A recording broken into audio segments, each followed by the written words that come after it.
नमस्कार। कभी सोचा है कि भारत में एक म्यूचुअल फंड आखिर बनता कैसे है?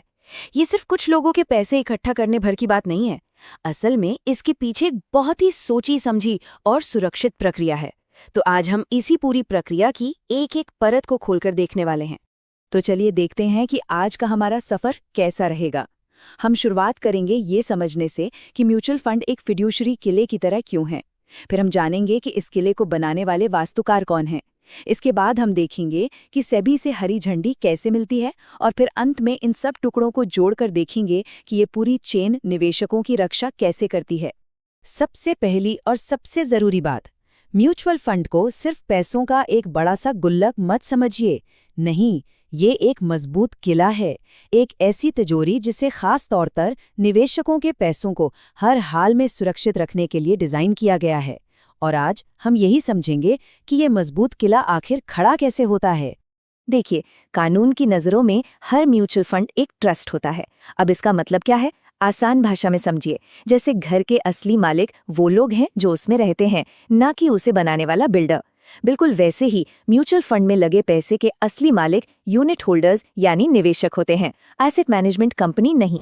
और यहीं पर वो सबसे बड़ा सवाल उठता है कि आखिर इस बात को पक्का कैसे किया जाए कि इतने सारे लोगों का जमा किया हुआ पैसा किसी भी गड़बड़ी या धोखाधड़ी से पूरी तरह सुरक्षित है। भारत का पूरा रेगुलेटरी ढांचा असल में इसी एक सवाल का जवाब देने के लिए बनाया गया है। चलिए पता लगाते हैं। तो चलिए अब इस किले के वास्तुकारों से मिलते हैं। देखिए, जैसे किसी सरकार में शक्तियों का बंटवारा होता है ताकि कोई एक हिस्सा बहुत ज्यादा ताकतवर ना हो जाए, ठीक वही सिद्धांत यहाँ भी काम करता है। ये एक 3 टियर स्ट्रक्चर है और इसका एकमात्र मकसद है निवेशक को सुरक्षित रखना। इस तस्वीर में वो 3 मुख्य किरदार साफ दिख रहे हैं जो एक म्यूचुअल फंड को हकीकत बनाते हैं। पहला है स्पॉन्सर, दूसरा है ट्रस्टी और तीसरा है एसेट मैनेजमेंट कंपनी यानी एएमसी। खास बात यह है कि इन तीनों की भूमिकाएं एकदम अलग और एक दूसरे से स्वतंत्र हैं। इसे एक फिल्म बनाने की तरह सोचिए। स्पॉन्सर हो गया फिल्म का प्रोड्यूसर जो आइडिया और पैसा लेकर आता है। ट्रस्टी हैं डायरेक्टर जो ये पक्का करते हैं कि सब कुछ स्क्रिप्ट के हिसाब से हो रहा है और निवेशकों का हित सबसे ऊपर है। और एएमसी हैं एक्टर्स जो असल में रोज रोज का काम करते हैं, यानी पैसे को सही जगह इन्वेस्ट करते हैं। अब जरा इस नंबर को देखिए। स्पॉन्सर को एएमसी की नेटवर्थ का कम से कम 40% पैसा खुद लगाना पड़ता है। ऐसा क्यों? ताकि ये सुनिश्चित हो सके कि स्पॉन्सर का भी स्किन इन द गेम है, मतलब वो भी फंड की सफलता के लिए पूरी तरह से कमिटेड है। और ये नियम तो और भी शानदार है। कम से कम 2/3 यानी लगभग 67% ट्रस्टी पूरी तरह से इंडिपेंडेंट होने चाहिए। उनका स्पॉन्सर से कोई लेना देना नहीं होना चाहिए। ये नियम पक्का करता है कि ट्रस्टी बिना किसी दबाव के हमेशा और सिर्फ निवेशक के हित में ही फैसला ले सकें। ठीक है, तो हमारी टीम तैयार है। प्रोड्यूसर, डायरेक्टर, एक्टर्स सब अपनी अपनी जगह पर हैं। लेकिन फिल्म की शूटिंग शुरू करने से पहले परमिशन तो लेनी होगी, है ना? और ये परमिशन मिलती है भारत के बाजार नियामक यानी सेबी से।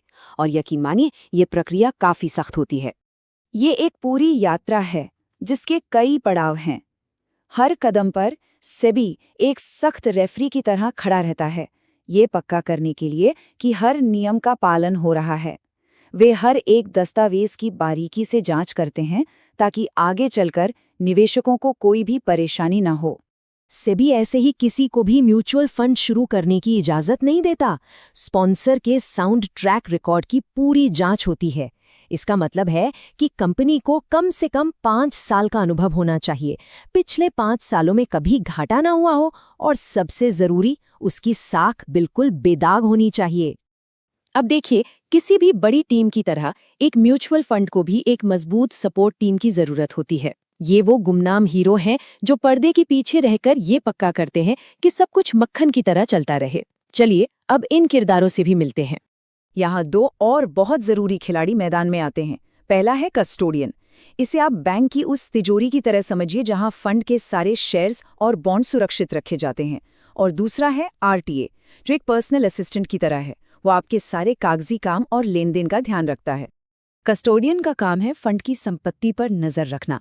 मान लीजिए फंड के खरीदे गए शेयर्स पर कोई डिविडेंड आया, तो कस्टोडियन ये पक्का करता है कि वो पैसा सीधे फंड के खाते में आए। एएमसी के हाथ में सीधे तौर पर सिक्योरिटीज नहीं होती, वो कस्टोडियन के पास सुरक्षित रहती हैं।